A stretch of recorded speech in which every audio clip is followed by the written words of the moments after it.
Hello, my name is Andy Fadenholz, and today I'm going to talk to you about negotiating your contract. It is important to remember that you are still interviewing. This is really the last stage and what is hopefully going to be a long-term relationship. It's important to remember that there's really no winner or loser. You both want the same thing, a good position where the practice is happy to work with you and you're happy to work with the practice. Always acknowledge you received that agreement, even if you have no intention on taking the position. Neurology is a very small field. You never know where people are going to end up. People change positions all the time. And they thought so highly of you to offer you an extension or an agreement to join their group. It's very important to always acknowledge you received it and say thank you.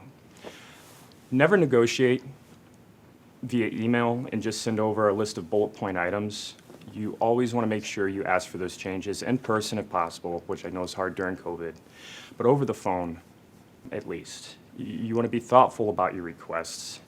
I had worked with an academic stroke neurologist that received an offer in a large metropolitan area for roughly about $160,000. Her husband was not a high-income earner. She had children at home, and she's like, I really, really want to be at this position, but there's no way I can make this work for my family. Do you have any recommendations? I said, you need to go sit down with the chair or whoever is the stakeholder at the department and tell him that. Explain how interested you are in the position, why it's not likely to work for you, and have that conversation in person. And she did. And they were able to bump the salary to $180,000. But they also gave her a housing stipend for her family. And if she would have just sent over, an email that said that, I don't think they would have ever been able to come to terms. So remember, always be able to present why you're looking to make the changes and what's important to you over the phone or in person. Again, always have a medical attorney look it over, not your brother-in-law who does real estate law. You want to have somebody who's going to make you aware of anything you need to be concerned about, not go through and wordsmith the entire agreement. There's a lot of changes that are just standard across the health system. So just have them make you aware of what you should be concerned about, and then, if you feel like you should be, go, again, negotiate over the phone or in person. You can also use other offers and compensation data, which we'd be happy to send you, to try to negotiate up in the agreement. If you do have an offer that's much higher at a different program, you can call and say, hey, my family and I really love your area. I really see myself being successful there. I do have another offer at, this amount. I'm not sure if you can hit that amount, but is there any way you can get closer to it? And that's what I mean by being thoughtful about the way you ask things. Don't just send over a bullet point that says, can you match 350? Try to really explain it. But it's also really good to plan ahead.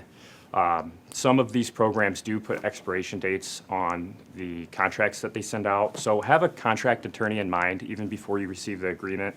If you know you're getting close, make sure you ask the attorney for a rough timeline of when they're going to be able to get that back to you, because timing is important here. You want to start the application process for state licensure early.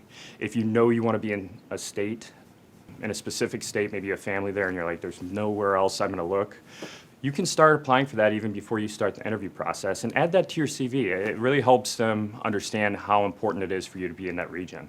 I know California currently has roughly 8 to 12 months for state licensure, so you really want to get started on that process early.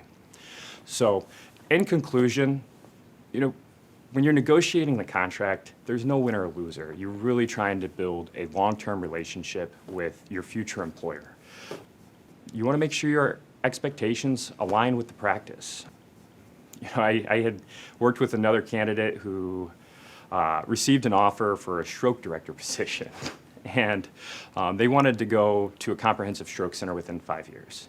And she called me and she's like, Andy, this is a great opportunity. I'm really excited about it.